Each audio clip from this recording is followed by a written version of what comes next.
Welcome to today's tutorial. In this video, we'll guide you step by step through the process of importing a UDP custom config file using the HTTP Custom VPN app. Whether you're looking to enhance your browsing speed or improve security, this guide has got you covered. If you find this video helpful, please support us by liking the video and subscribing to our channel.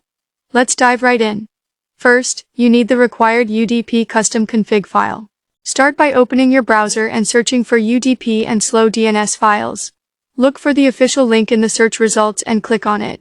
On the website homepage you have See Many Protocol, select UDP config. A small window will appear with an option labeled HTTP Custom File. Click on it to navigate to the download page.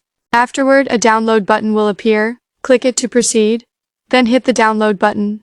Within seconds the file will be saved to your device's storage.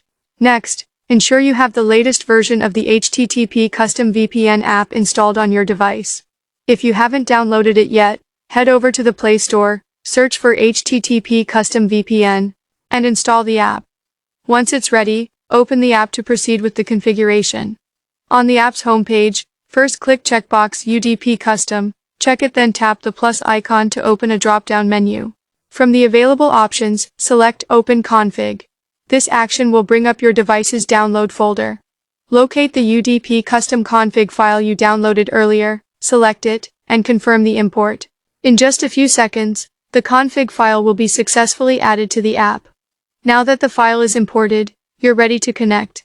Simply tap the Connect button on the app's homepage.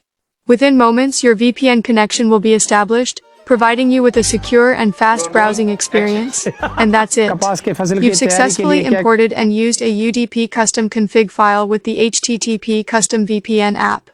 If you found this tutorial helpful, don't forget to like this video, subscribe to our channel for more tips and tutorials, and share it with others who might find it useful. Thanks for watching, and we'll see you in the next video.